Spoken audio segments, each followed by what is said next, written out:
Every morning, she woke with the same terror. Her daughters were disappearing one by one, swept away by a merciless curse. When only Awa, her last child, remained, she knew she would have to face the unimaginable to break the cycle. Or lose everything.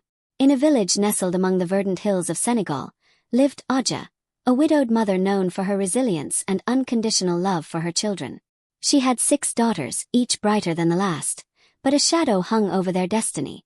An ancient legend whispered that in this region, a jealous witch wandered at night, stealing the souls of young girls to fuel her own eternal youth. One by one, Aja's daughters had mysteriously disappeared. First Fatou, then Aisha, Khadija, Mariama, and finally Ndai. Each time, their bodies were found lifeless by the river, their eyes blank, as if their very essence had been sucked out. The entire village was in shock, but no one dared speak of the curse. Aja's pain was indescribable, but she refused to give in to despair as long as she still had Awa, her youngest daughter, her last light in the darkness. One evening, while Awa was sleeping peacefully, Aja was visited by a disturbing dream. A hoarse, icy voice whispered in her ear, "You can save your last daughter, but there will be a price. A sacrifice you are not ready to make." Awakened with a start, Aja felt a cold sweat run down her back. It wasn't just a nightmare.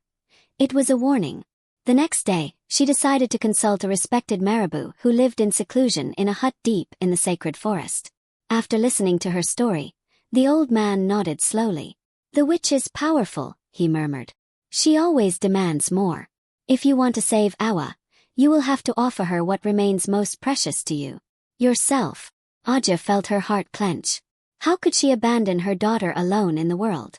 But how could she watch her succumb to this cruel curse? With fierce determination, she accepted the pact. The marabout gave her a talisman wrapped in a red cloth and explained the ritual. Every night, she would go to the cursed river and offer some of her blood to the witch. In exchange, Awa would be spared.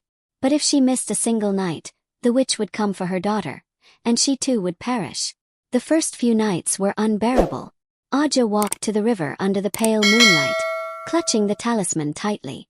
There, she would lightly cut her wrist with a blessed blade and let a few drops of blood fall into the black water. Each time, she heard muffled laughter and felt an icy presence watching her from the bushes. But Awa remained safe, smiling and full of life. However, the price she paid was immense. As the nights passed, Aja grew weaker and weaker. Her once radiant face was now hollowed with fatigue, and her hands trembled constantly.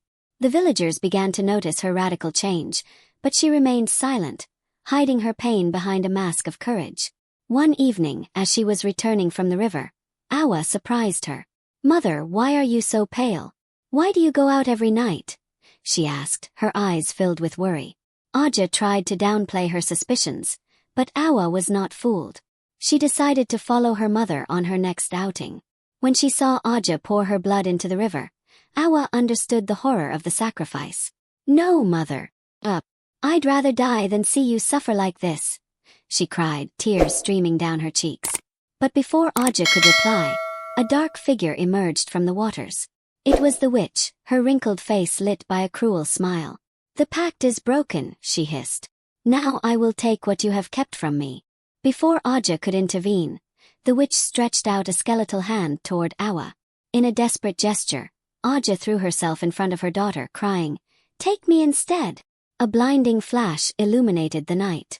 When Awa opened her eyes again, her mother was gone. In its place floated the red talisman, now broken. The witch was gone too, as if she had never existed. Awa, devastated, reported the story to the village. The inhabitants, overwhelmed by Aja's ultimate sacrifice, held a ceremony in her honor. They planted a baobab tree by the river, a symbol of her bravery and unconditional love. An unforgettable lesson. This tragic tale reminds us that a mother's love is limitless, capable of transcending even death. But it also highlights the dangers of making pacts with dark forces, the price of which often exceeds our ability to pay. True strength lies in the light of those who survive us, bearers of our heritage and our memory.